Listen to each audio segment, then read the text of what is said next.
रानी एक गरीब परिवार की लड़की थी। उसकी शादी भी एक गरीब परिवार में ही हुई थी। आज रानी का अपने ससुराल में पहला दिन था। उसकी ननद पिंकी की कुछ सहेलियां रानी के पास बैठी हुई थी। भाभी, इनसे मिलिए, ये है मेरी सहेलियां गीता और चंदा। तेरी भाभी तो बहुत संस्कारी दिख रही है, लगता है गांव की है। हाँ तो क्या हुआ? पिंकी, आज शाम को भाभी को भी अपने साथ फेवरेट रेस्टोरेंट में मोमोज खिलाने ले चलते हैं। मोमोज का नाम सुनते ही रानी का चेहरा खिल उठा। आप लोगों को भी मोमोज पसंद है क्या? हाँ भाभी, बहुत। मुझे भी मोमोज बहुत पसंद है, इसीलिए मैं अपने मायके से मोमोज पैक करा के लाई हूँ। सच में भाभी?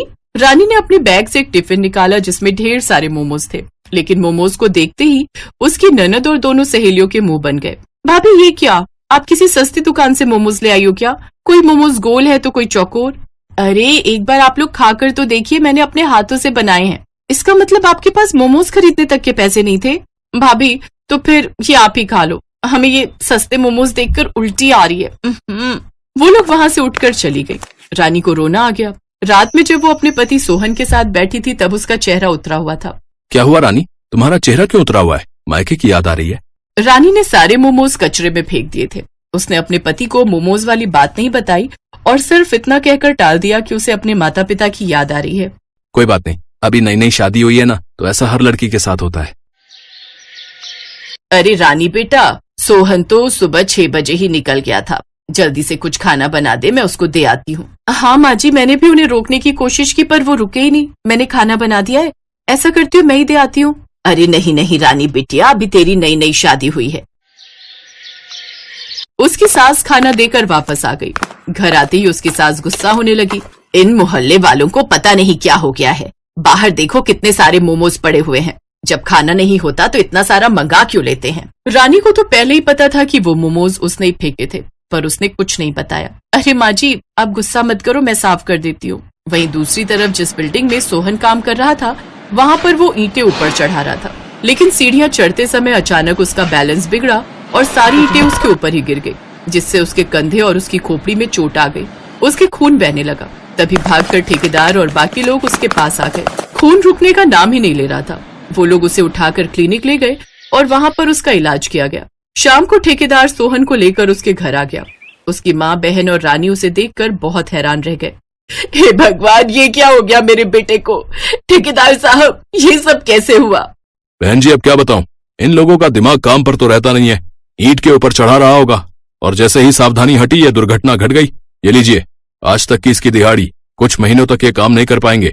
इतना कहकर ठेकेदार वहाँ से चला गया। उस घर में काम करने वाला सिर्फ सोहन ही था। यहाँ तक कि खाना बनाने तक के पैसे नहीं बचे।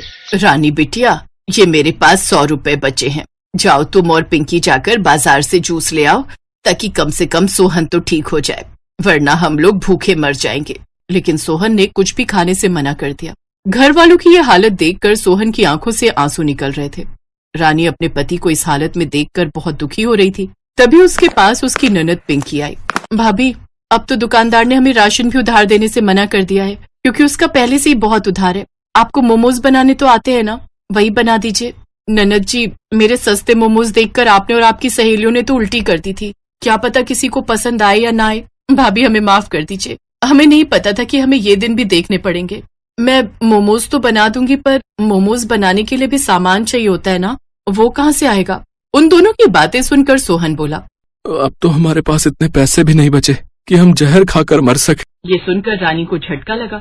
आप लोग परेशान मत होइए, मुझे बस एक दिन के लिए अपने मायके जाने दीजिए, मैं कुछ न कुछ इंतजाम जरूर कर लूंगी। बेटा, तेरा परिवार भी तो बहुत गरीब है। अगले दिन रानी अपनी ननद पिंकी को लेकर अपने मायके चली गई। उसने मायके में अपने पति के बारे में कुछ भी नहीं बताया और पिंकी से भी कुछ भी बताने के लिए मना कर दिया। रानी बिटिया, तू तो अपने मायके का रास्ता ही भूल गई। तुझे भी हमारी याद तब आई जब तुझे अपने पसंदीदा मोमोज खाने का मन हुआ। ये ले, सारा सामान इस बोरी में पैक कर दिया है। अगले दिन रानी और पिंकी मोमोज बनाने का ढेर सारा सामान लेकर वापस लौट रहे थे। तभी रास्ते में पिंकी ने कहा, भाभी, आपने इतना सारा सामान क्यों ले लिया? माँ जी क्या सोच रही होगी? मेरी माँ तेरी उन घमंडी सहेलियों की तरह नहीं है जो कुछ भी सोचने लगे। मैंने एक प्लान सोचा है। माँ की और सोहन की हालत मुझसे देखी नहीं जा रही। जरूरी नहीं है कि घर को हमेशा एक मर्द ही संभाले, हम दोनों भी तो मिलकर कुछ दिन के लिए घर संभाल सकते हैं। आपके कहने का मतलब है हम मोमोज बनाकर बेचेंगे? क्या बात है पिंकी, तू तो मेरे कहने से पहले ही समझ गई। भाभी ये तरीका बहुत अच्छा है। वैसे भी आजकल की लड़कियां कुछ भी कर रही हैं। आपने उस वड़ा पाव गर्ल के बारे में तो सुना ही होगा, रातों रात करोड़पति बन गई वो। हमारे घर के बाहर जो बरगद का बहुत बड़ा सा पेड़ लगा हुआ है ना, वहीं पर हम मोमोज बेच सकते हैं। लेकिन आपके बनाए हुए ये सस्ते मोमोज आखिर खाएगा कौन? ये सब बातें करते करते वो लोग घर पहुंचे। सबसे पहले उसने घर में मोमोज बनाकर सोहन, उसकी माँ और पिंकी को खिलाए। मोमोज खाने के बाद उन लोगों को स्वाद बहुत ज्यादा अच्छा लगा। भाभी आपके हाथों में तो जादू है, ऐसा लग ही नहीं रहा है कि ये मोमोज है। ये तो ऐसा लग रहा है जैसे किसी 5 स्टार होटल की कोई डिश है। उस दिन मेरी सहेलियों ने इन्हीं मोमोज की बेइज्जती की थी ना, अब उन्हें पता चलेगा। रानी, तुम लोग ये जो करने जा रही हो ये मत करो, मैं बहुत जल्दी ठीक हो जाऊंगा। लोग क्या कहेंगे?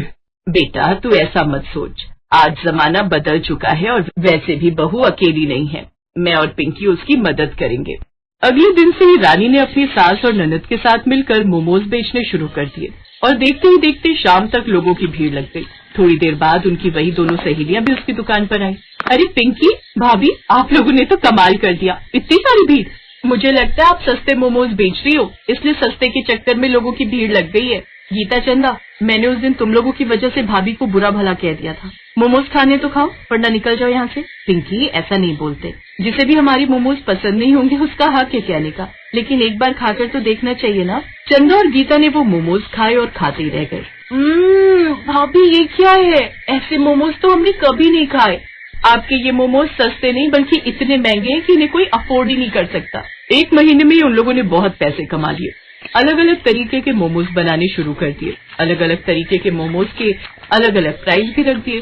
फिर भी लोगों की भीड़ कम नहीं हुई बल्कि दुगनी हो गई। बहू, तेरे बनाए हुए मोमोज को लोग सस्ते मोमोज कहते थे ना, पर आज तेरे सस्ते मोमोज बनाने की कला ने हमें दोबारा खड़ा होने का मौका दिया। अब वो लोग पैसे कमाने लगे थे, इसीलिए सोहन का इलाज भी अच्छे डॉक्टर के पास कराया गया और कुछ ही दिनों में वो पूरी तरीके से ठीक हो गया। बेटा, अब तुझे मजदूरी करने की कोई जरूरत नहीं। अगर तुझे कुछ काम करना ही है तो बहू के साथ मिलकर ये मोमोज वाला काम कर, फिर पैसे इकट्ठा करके अपना खुद का रेस्टोरेंट या होटल खोल लेना। तो इस तरह से एक हारी हुई बाजी को रानी के सस्ते मोमोज ने फिर से जिता दिया और हार कर जीतने वाले को ही बाजीगर कहते हैं।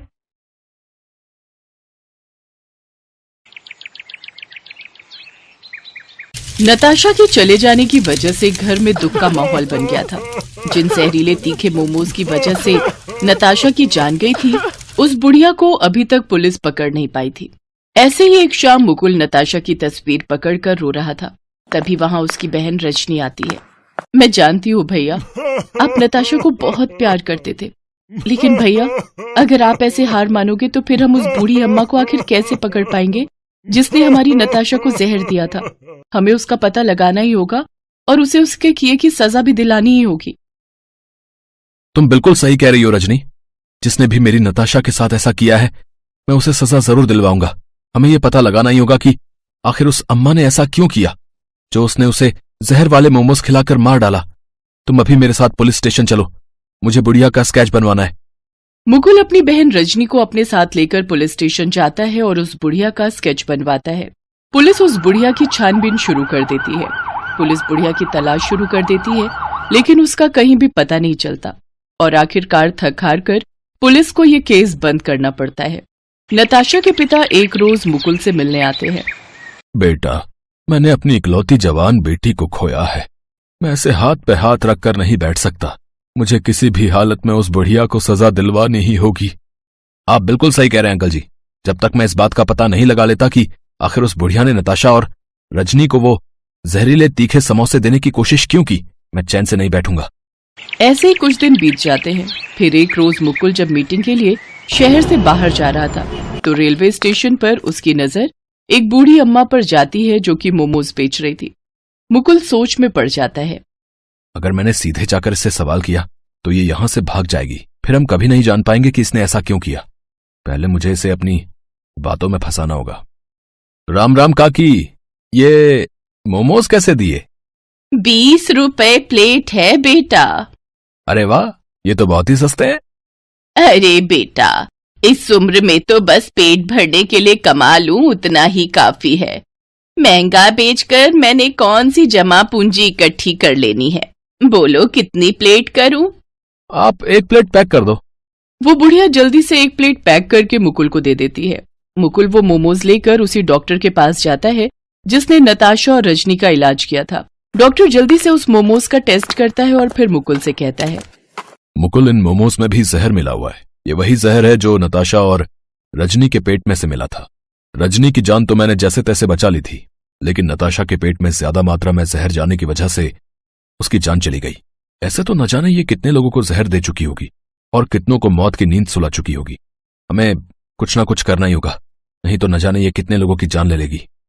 इतना कहकर मुकुल पुलिस स्टेशन जाता है, जिसके बाद वो इंस्पेक्टर के साथ मिलकर उस बुढ़िया को पकड़ने का प्लान बनाते हैं। ऐसे ही एक रोज मुकुल उस बुढ़िया के पास जाता है। राम राम काकी, कैसी हो? आपके ये तीखे मोमोज तो मेरे सभी दोस्तों को बहुत पसंद आए, और मेरी बहन, उसका तो पूछो ही मत, वो तो आपकी फैन ही हो गई। आप ऐसा करो, आज 5 प्लेट पैक कर दो। तुम जैसे लोगों की वजह से ही तो मुझ गरीब का पेट भर पाता है। मैं अभी 5 प्लेट पैक कर देती हूँ, लेकिन बेटा तुम अपने आस पड़ोस के बच्चों को भी कहना कि मुझसे ही आकर मोमोज खरीदा करे, उन्हें अच्छा स्वाद मिलता रहेगा। वैसे आपके मोमोज में तो कुछ अलग ही स्वाद आता है, इसमें कोई मीठा जहर मिलाती हो क्या? क्या कह रहे हो बेटा? भला मैं क्यों मीठा जहर मिलाऊंगी? मेरे कहने का मतलब है कि प्यार वाला जहर मिलाती हो क्या इसमें? तभी तो आपके मोमोज जो खाता है वो बार बार यहाँ जरूर आता है। ये लो बेटा, ये तुम्हारे तीखे मोमोज तैयार हो गए, अब तुम यहाँ आते रहना। ऐसे ही वक्त गुजरता जाता है। धीरे धीरे मुकुल ऐसे ही उस बुढ़िया का भरोसा जीत लेता है। फिर एक रोज वो उस बुढ़िया से कहता है, अम्मा, तुम्हारे मोमोज की रेसिपी मुझे भी बताओ ना, ताकि मैं भी ऐसे मोमोज बना सकूं। ऐसा करो, आप मेरे साथ मेरे घर चलो और मुझे भी ये बनाना सिखाओ। नहीं नहीं बेटा, मैं तुम्हारे साथ नहीं चल सकती, तुम्हारा भी परिवार है, वो सब क्या सोचेंगे, किस बूढ़ी मुसीबत को ले आया। काकी, मैंने सबसे बात कर ली है, किसी को भी कोई आपत्ति नहीं है। इसके बाद मुकुल उसे अपने घर लेकर जाता है, जहाँ पहले से पुलिस, डॉक्टर, नताशा के पिता और रजनी मौजूद होते हैं। काकी, आपने मुझे पहचाना? याद आया कौन हूं मैं? नहीं बेटा, अब नजर कमजोर हो गई है तो पहचान पाना मुश्किल है। इस लड़की को तो अच्छे से पहचानती होंगी ना आप? हाँ, ये लड़की तो आती थी मेरे पास, लेकिन आखिर आप लोग ऐसे शक भरी निगाह से क्यों देख रहे हो मुझे?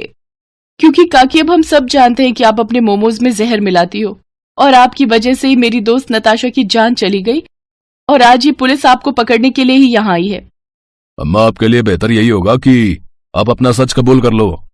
क्योंकि मेरे जवान बेटे की मौत भी इसी वजह से हुई थी। उसे किसी दोस्त ने मोमोज में मिलाकर जहर खिला दिया था, और जिसने ऐसा किया उसका मुझे आज तक पता नहीं चला, इसीलिए मैं सबकी जान ले लूंगी। लेकिन एक इंसान की वजह से आप सबकी जान नहीं ले सकती। माता जी, आपने ऐसा नहीं करना चाहिए था, आपको हमारे साथ थाने चलना होगा, चलिए। पुलिस उस बूढ़ी औरत को गिरफ्तार कर लेती है, जिसके बाद से शहर में जवान मौतों का सिलसिला रुक जाता है। बूढ़ी काकी को 3 साल की सजा होती है। साथ ही वो उस लड़के को भी पकड़ लेती है जिसने उस बूढ़ी काकी के बेटे को जलन के मारे मोमोज में जहर मिलाकर खिलाया था।